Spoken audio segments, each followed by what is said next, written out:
बागी सांसदों की पोल खुल गई है। जिन सांसदों ने आरोप लगाया कि उनके क्षेत्रों में काम न करने के लिए फंड नहीं मिल पा रहा है, अब उन्हीं सांसदों के जो दावे किए गए थे उन दावों की हवा निकल गई है। जिस फंड की कमी का रोना रो करके ये सांसद सत्ता पक्ष में चले गए, अब उसी एमपी लेट्स की फंड के करीब 100 करोड़ रुपए उनके खातों में पड़े मिले हैं और 3 साल में उसका एक बड़ा हिस्सा खर्च ही नहीं किया गया है। तो सवाल उठ रहा है दोस्तों कि ऐसे में क्या बगावत विकास के लिए की गई थी या सत्ता के गलियारों तक पहुंचने का एकमात्र बहाना बनाया गया था। दोस्तों, इस पूरे मामले को लेकर के शिवसेना यूबीटी के नेता संजय राउत यानी जो संजय राउत हैं, वो बागी सांसदों को घेरते हुए बहुत कुछ सुना दिया है। क्या कुछ कहा है, सब कुछ मैं आपको इस खबर में बताऊंगा। नाम कौन कौन से हैं, किस सांसद ने कितना काम किया, कितना फंड बचा हुआ है और आरोप किस तरीके से लगाए गए, सब कुछ मैं आपको इस खबर में बतलाने जा रहा हूं। तो दोस्तों, सबसे पहले जरा हिंदुस्तान लाइव की इस खबर को देखिए। फंड नहीं मिला कहकर छोड़ा उद्योग का साथ, अब खुली बागी सांसदों की पोल, खाते में 100 करोड़। जी हां, यह खबर निकल कर आई है दोस्तों, यानी कि बागी सांसदों की पोल पट्टी खुल गई है। खबर में लिखा, उद्धव ठाकरे के नेतृत्व वाली शिवसेना यूबीटी से बगावत कर एकनाथ शिंदे की शिवसेना में शामिल होने वाले 6 सांसदों को लेकर एक चौंकाने वाला जानकारी सामने आया है। इन सांसदों ने दल बदल करते वक्त आरोप लगाया था कि उन्हें अपने क्षेत्रों में विकास कार्यों के लिए पर्याप्त फंड मिल ही नहीं रहा है। हालांकि केंद्र सरकार की संसद निधि एमपी लेट्स वेबसाइट से मिले 3 साल के आंकड़ों ने इनके दावों की हवा निकाल दी है। रिपोर्ट्स के मुताबिक इन 6 बागी सांसदों ने आवंटित फंड में से सिर्फ 1.07% से लेकर के 26.84% ही जो हिस्सा है वो खर्च किया है। 100 करोड़ रुपए के फंड में से खर्च हुए सिर्फ नाम मात्र के रुपए, यानी कहां तो 100 करोड़ रुपए मिलते हैं और कहां नाम मात्र का फंड खर्च किया गया है और पैसे खाते में हैं, लेकिन इसके बावजूद भी रोना रोया जा रहा था कि उनको पर्याप्त फंड नहीं मिल रहा है। सवाल तो उठना लगेगा दोस्तों कि क्या यह सिर्फ जानबूझ करके रोया गया, क्या सिर्फ फंड का बहाना लेकर के सत्ता पक्ष में जाया गया, तो क्या एक मात्र एक जरिया बनाया गया फंड का, लेकिन वो भी धाराशायी हो गया दोस्तों, उसका भी खुलासा हो गया। सोचिए कि किस तरीके से आरोप लगाए जा रहे हैं और हकीकत कुछ और निकल करके आ रही है। खबर में लिखा है, केंद्र सरकार की तरफ से सांसद स्थानीय क्षेत्र विकास योजना के तहत स्थानीय जरूरतों को विकास कार्यों के लिए हर सांसद को प्रति वर्ष 5 करोड़ रुपए दिए जाते हैं। अगर यह फंड खर्च नहीं होता है तो बागी जो बची हुई रकम होती है अगले वर्ष वित्त में जोड़ दिया जाता है। एमपी लेट्स पोर्टल पर मौजूद आंकड़ों के अनुसार इन 6 बागी सांसदों के खातों में लगभग 100 करोड़ रुपए का फंड उपलब्ध था, लेकिन पिछले 2 वित्तीय वर्षों में इस साल की पहली तिमाही के दौरान इनमें से औसतन लगभग 13.60 करोड़ रुपए ही इस्तेमाल किए गए, यानी लगभग मात्र 14 करोड़ रुपए ही इस्तेमाल किए गए। तो बाकी का पैसे का क्या करना है, लगाइए ना, खर्च करिए। आप तो खर्च ही नहीं कर पा रहे हैं और आरोप लगाया जा रहा है कि उद्योग गुट जो इनको खर्च ही नहीं करने दे रहा है, वो फंड ही नहीं दे रहा है। ये आरोप लगाया जा रहा है कि भाई अपने क्षेत्रों में काम करने के लिए उनको पर्याप्त फंड ही नहीं मिल पा रहा है। तो फिर जो आपके खातों में जो फंड पड़ा है उसका आप क्या कर रहे हैं, क्या कर रहे हैं उसका।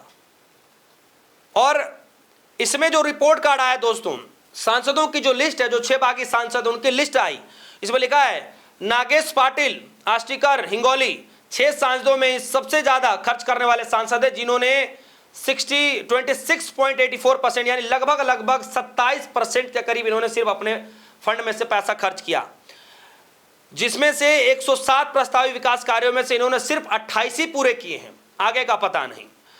संजय दीना पाटिल मुंबई नॉर्थ ईस्ट, इनका प्रदर्शन सबसे खराब रहा, इन्होंने महज 1% फंड खर्च किया है और आगे का क्या हुआ, क्या कार्य हो रहा है, कोई अता पता नहीं। उसके बाद ओम राजे नीलांबकर धाराशिव से, इन्होंने 130 काम प्रकाशित किए थे, जिनमें से 21 ही आज तक पूरे किए गए हैं, बाकी के 109 काम क्या हो रहा है पता नहीं। संजय यादव, इनके 81% कार्यों में से सिर्फ 25 ही पूरे हुए हैं, जबकि 56 का क्या हो रहा है, 56 जो काम पेंडिंग है, क्या आगे होगा कभी अभी तक कोई अता पता नहीं है। उसके बाद भाऊ साहब वाकचोरे शिरडी से हैं, इन्होंने 137 प्रोजेक्ट की सिफारिश की थी, लेकिन अब तक सिर्फ 2 ही पूरे हो चुके हैं, बाकी का क्या कर रहे हैं कोई अता पता नहीं। संजय देशमुख यतवाल से इनके द्वारा सुझाए गए 113 कार्यों में से केवल 7 ही पूरे हो पाए हैं। बाकी के 106 कामों का क्या हो रहा है, कोई अता पता नहीं है। तो दोस्तों, एक तरफ ये आंकड़े हैं, दूसरे तरफ उनके अकाउंटों की फंड जो सामने निकल करके आई है वो है, और तीसरे तरफ दावा यह किया जा रहा है कि भैया उनको तो अपने क्षेत्रों में काम करने के लिए पर्याप्त राशि ही नहीं मिल पा रही है। तो जो बाकी के पैसे जो खाते में पड़े हुए हैं उनका आप क्या करने जा रहे हैं, क्या करने जा रहे हैं आप? इन्हीं दावों की पोल पट्टी आज खुल चुकी है। ये सब कुछ होने के बाद संजय राउत ने तीखा हमला बोलते हुए क्या कहा? इस रिपोर्ट के सामने आने के बाद शिवसेना युवती के सांसद संजय राउत ने बागियों पर जोरदार निशाना साधा। राउत ने कहा कि आंकड़े साफ दिखाते हैं कि ये सांसद एमपीलेट्स फंड का इस्तेमाल करने में किस तरीके से नाकाम रहे हैं। 14 करोड़ रुपए का फंड बिना खर्च हुए ही पड़ा है। आखिर उन्हें यह फंड खर्च करने से किसने रोका था, और अब वह फंड किसके लिए है? क्या अपना पाला बदलने के लिए रख रहे हैं? ये सारे सवाल, ये सब कुछ अब जनता के सामने आ चुके हैं। दोस्तों, पश्चिम बंगाल के अंदर भी राजनीति के अंदर ऐसा ही कुछ आरोप लगाया गया, देखा गया कि भाई हमें जो है कार्य करना है, हमें जनता के लिए काम करना है, हम ममता बनर्जी के साथ रह के काम नहीं कर पा रहे हैं, हम जो है स्वतंत्र रहकर काम करना चाहते हैं। यही जो है बातें, जो भी आरोप लगाए गए, लगभग यही सब आरोप लगाए गए कि ममता बनर्जी ने काम नहीं करने दिया, अपने क्षेत्रों में ये रुकावट हो गई, ये हो गया, वो हो गया, इस तरीके की बातें ममता बनर्जी की पार्टी के जो सांसद, जो बाकी सांसद, उन्होंने भी यही आरोप लगाया। लेकिन अब सब कुछ साफ है। 20 सांसद बागी बन करके जाते हैं और एक ऐसी पार्टी में जाके शामिल हो जाते हैं जिस पार्टी का कोई आता पता ही नहीं, जिसने किसी तक आज तक किसी ने नाम ही ना सुना, वैसे पार्टी में जाके शामिल हो जाते हैं और फिर धीरे से पीछे से खबर आती है कि एनडीए को समर्थन देंगे। तो कुल मिलाकर के ये पूरा खेल जो है किस तरीके से तोड़ने की चल रही है।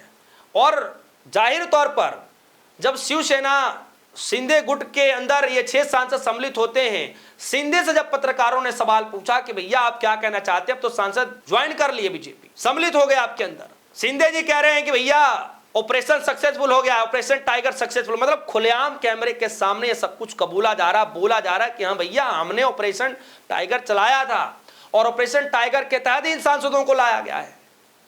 और कहां तो ये खुलासा खुद कर रहे हैं और कहां तो सांसद ये जबरदस्ती का रोना रो रहे हैं। दोनों में कितना कॉन्फ्लिक्ट आप समझ सकते हैं। आपकी जो भी राय होगी वीडियो कमेंट सेक्शन में जाइएगा, अपनी राय जरूर रखिएगा। फिलहाल के लिए दीजिए इजाजत, देखते रहिए DS4 न्यूज। धन्यवाद।